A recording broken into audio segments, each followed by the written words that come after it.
বন্ধুরা কেমন আছেন? আশা করি সবাই ভালো আছেন। আজকে আবার আপনাদেরকে নতুন একটা রেসিপিতে আপনাদেরকে স্বাগত জানাই। তো আজকে আমি স্ন্যাক্স রেসিপি বানিয়ে দেখাবো। খুব সহজে কিন্তু এটা তৈরি করা যায়। আসসালামু আলাইকুম। এখানে একটা মিক্সি জার নিয়েছি, জারের মধ্যে 1 কাপ দিয়ে দিলাম আমি সুজি, আর 1 কাপ দিয়ে দিলাম বেসন আর সুজি দিয়ে, আর 1 কাপ যে কাপ দিয়ে আমি বেসন সুজি নিয়েছি সেই কাপ দিয়ে পানি দিয়ে এটাকে ভালো করে পেস্ট তৈরি করে নিতে হবে। তো এখন কিন্তু আমার পেস্টটা রেডি হয়ে গেছে। এদিকে একটা আমি বোল নিয়েছি, বোলের মধ্যে দিয়ে দিলাম পেঁয়াজ, কুচনো পেঁয়াজ দিয়ে দিলাম। কুচনো পেঁয়াজগুলোকে একদম মিহি করে নিয়েছি, একটার সঙ্গে একটা কিন্তু লেগে নেই। আর এদিকে দিয়েছি আমি কুচো করা কাঁচা লঙ্কা, দিয়ে দিলাম ধনিয়া আর লবণ আর চিলি ফ্লেক্স দেওয়ার পরে এখন ব্যাটারটাকে এখানে ঢেলে দিলাম। দেখো সবগুলো কিন্তু এখন একসঙ্গে মিক্সড করে নিয়ে নিচ্ছি। এইভাবে সবগুলো পেঁয়াজের সঙ্গে ব্যাটারটাকে মিক্সড করে নিয়ে নিলাম। আর এদিকে একটা ফ্রাই প্যান বসিয়ে দিয়েছি, ফ্রাই প্যানে তেলটা গরম হয়ে গেছে। আর দিয়ে দিলাম কয়েকটা গোটা জিরে আর কালো জিরে দিয়ে এখন লো ফ্লেমে এটাকে একটু হালকা ভেজে নিতে হবে। তো এভাবে আমি হালকা করে ভেজে নিয়ে নিলাম। ভেজে নেওয়ার পরে আমি যে ব্যাটারটা রেডি করে রেখেছি সেই ব্যাটারটা এখানে দিয়ে দিলাম। ব্যাটারটা দেওয়ার পরে ব্যাটারটাকে সবগুলো মিক্স করে নিতে হবে। নিয়ে একটা ডোয়ের মতো তৈরি করে নিয়ে নিলাম। ডোটা দেখো এখন রেডি হয়ে গেছে। এইভাবে ডোটা কিন্তু তৈরি করে নিতে হবে। তো ডোটা কিন্তু এখন হয়ে গেছে, নামিয়ে নিচ্ছি। আর এটাকে কিন্তু একটু ঠান্ডা করে নিতে হবে, একদম ঠান্ডা করা যাবে না। আর দিয়ে দিলাম 2 চামচের মতো চালের গুঁড়ো দিয়ে ডোটাকে ভালো করে মেখে নিচ্ছি। একদম রুটির যেভাবে ডো তৈরি করে সেই ডোয়ের মতোই তৈরি করে নিয়ে নেব। এখন কিন্তু ডোয়ের মতো তৈরি করে নিয়ে নিয়েছি। আর দিয়ে দিলাম তেল দিয়ে এটাকে মেখে নিয়ে একটা সফট ডো তৈরি করে নিয়ে নেব। তেল দিয়ে মাখার পরে এটা কিন্তু একদম সফট হয়ে যায়।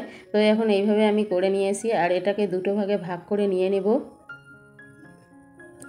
দুটো ভাগে ভাগ করে নিয়ে নিলাম। আর একটা লেচির থেকে ছোট ছোট লেচি কেটে নিয়ে এটাকে একটু লম্বা শেপ দিয়ে নেব।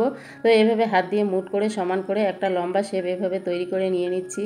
তো এখন এইভাবে আমি লম্বা শেপ দিয়ে নিয়েছি। আর পেঁয়াজগুলো দেখো কতটা সুন্দর দেখা যাচ্ছে। এভাবে স্ন্যাক্সগুলো সবগুলো একে একে রেডি করে নিয়ে নিলাম। সবগুলো কিন্তু রেডি করা হয়ে গেছে।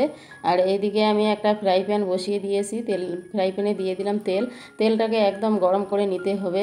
হাই ফ্লেমে গরম করার পরে লো ফ্লেম করে দিতে হবে। স্ন্যাক্সগুলো ভাজার সময় কিন্তু অবশ্যই লো ফ্লেম করে দেবেন।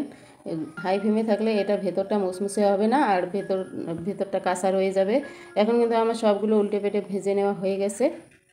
একটা প্লেটের মধ্যে নামিয়ে নিলাম। এইভাবে সবগুলোকে আমি তুলে নিলাম তেল থেকে। এখন এদিকে যে আমি আর একটা ডো রেখে দিয়েছি সেই ডোটা আমি এখন দুটো ভাগে ভাগ করে নিয়ে নিচ্ছি। আর হাত দিয়ে এটাকে সমান করে গোল করে নিয়ে নিলাম। নিয়ে একটু হাত দিয়ে চ্যাপটা করে দিয়ে দিলাম। দেওয়ার পরে এদিকে একটা নিয়েছি আমি প্লাস্টিকের ব্যাগ।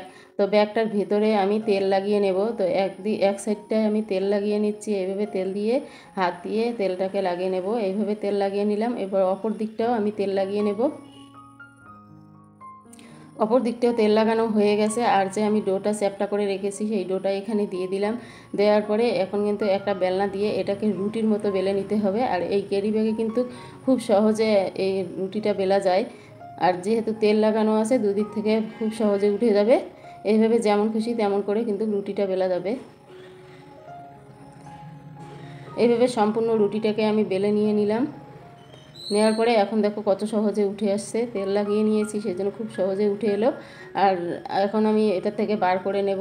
তো খুব সহজে কিন্তু আমি হাতে নিয়ে নিলাম রুটিটাকে। আর একটা থালার মধ্যে রেখে দেব। থালার মধ্যে রেখে দিয়ে এটা যে সাইডগুলো ফাটা ফাটা রয়ে গেছে সেগুলো কিন্তু আঙুল দিয়ে চেপে চেপে সমান করে নিতে হবে। তো এইভাবে আঙুল দিয়ে চেপে চেপে আমি সমান করে নিয়ে নিলাম। এখন কিন্তু সমান করা হয়ে গেছে।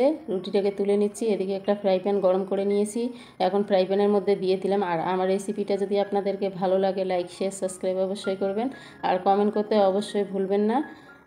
আর ফেসবুক পেজ থেকে দেখলে পেজটাকে অবশ্যই ফলো করে দিয়ে দিবেন। তো এভাবে রুটিটাকে আমি এভির উল্টে দিয়ে ভেজে নিলাম। নেওয়ার পরে এটা কিন্তু বিকালের নাস্তায় আর এটা সস বা চায়ের সঙ্গে খেলেও কিন্তু খুব ভালো লাগে। অবশ্যই কিন্তু আপনারা বাড়িতে এটা ট্রাই করে দেখতে পারেন। দেখো স্ন্যাক্সগুলো কত সুন্দর হয়েছে, একদম মুসমুসে হয়ে গেছে। চামচ দিয়ে আপনাদেরকে দেখালাম কতটা শক্ত হয়ে গেছে, আর ভিতর থেকেও কতটা শক্ত হয়েছে আপনাদেরকে আমি দেখাবো।